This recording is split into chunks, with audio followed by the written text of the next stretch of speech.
Hello, everybody. Nice work on the discussions this week. Make sure you're all reading everyone else's responses and feel free to jump in. Try not to repeat what others are saying, and with both the discussions and your film journals, get right to the point. No need for plot summary, as we've all read and viewed the materials. This lecture will focus on musicals that interrogated or revealed rifts in the mainstream culture. We start with Hair, and then go way back to revisit race in Showboat. So I left you last time with some considerations for Oklahoma, usually considered a nationalistic, patriotic piece. I asked you not to just look at the romance, the space, the vision, the melodrama of good guy and bad guy. What is the subtext? What is underneath? What is the social structure? Why is Judd considered and portrayed as being so bad? How is gender treated? What about ethnicity and race? What about justice? Look beyond the surface and think about how these things play out in the film. For example, what truths about American justice are revealed in the comic trial scene at the end of the movie? What does it suggest about what is right and wrong, and how it is determined? Is it fair?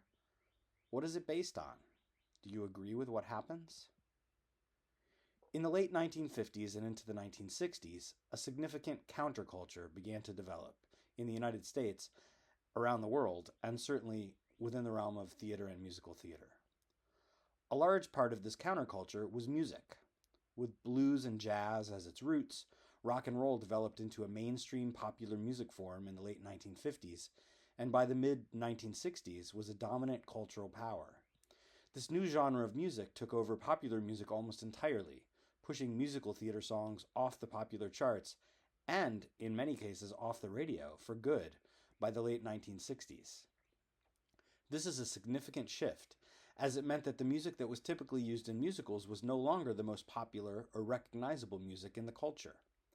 You might have a grandparent or great-grandparent. You might remember them singing show tunes. My grandmother, who was born in 1916, had a show tune for every occasion. They weren't necessarily musical fans, but that was the music that was played on the radio. Irving Berlin, Cole Porter, the Gershwins, music that sounded like that. With the baby boomers, these show tunes became less of their cultural heritage, and rock and roll, with the Beatles at the forefront and the peak, entering the U.S. music market in 1963, more than 60 years ago. This is combined, however, with the growth and development of amateur theatrical groups, which expanded tremendously after World War II, at the same time that the American musical business was booming with hit Broadway shows and hit movies coming out all the time.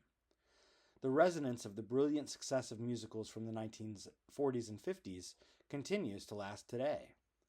Scholar Stacy Wolf's book, The American Musical After Broadway, Dinner Theaters, Road Shows, and Amateur Hours, discusses the community and educational contexts of many musical theater productions as an important part of their continued legacy.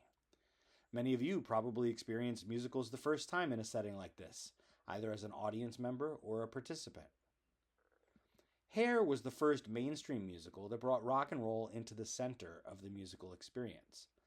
While a musical called Viet Rock was the first actual rock musical, the success and breadth of Hair has made it the one that everyone remembers and still experiences or has the opportunity to experience today. The film wasn't made until 10 years after the original production, but it helped to propagate that success, even though it's significantly different than the original musical. It is much more narrative and focused, a result of the needs of narrative film. Please track some of those changes in your journal for this week. What is new and interesting about Hair?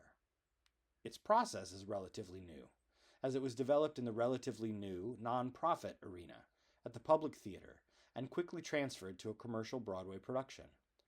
As with Cradle Will Rock in the 1930s, the relative poverty of the non-profit theater world gave Hair a lot more room to experiment than if it had been developed directly for the commercial theater. The public and other non-profits continue to use this model. Hamilton was developed at the public as well. Ironically, the revival of Hair that had a success Broadway run about 15 years ago was also developed at the public summer theater in Central Park before being revived for a Broadway run. The public and its original producer Joe Papp did the same thing several years after Hair with a highly successful A Chorus Line. What else is noteworthy about Hair? What do you think of the music?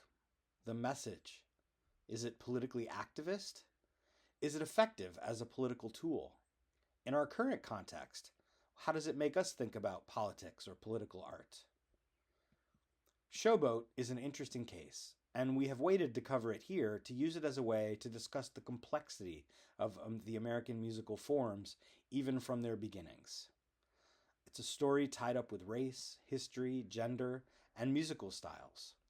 Showboat was Oscar Hammerstein's first foray into the story musical, and it sets up many of the things to come. But I hope we see in it as well the levels of complexity that the greatest American musicals have always brought up. Why does the musical do this so much more effectively than so many other forms, including straight plays? What about Showboat is revolutionary? What about Showboat is propagating the status quo? These are questions we will continue to ponder as we enter the last weeks of the class. Make sure you hand in your midterm. I have several of your final project subjects already, but I need the rest of them by the end of the week. Please email me or make an appointment.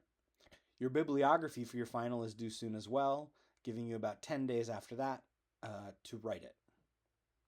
Let me know if you have any questions, and keep up the good work. If you haven't met with me yet and would like to, please be in touch.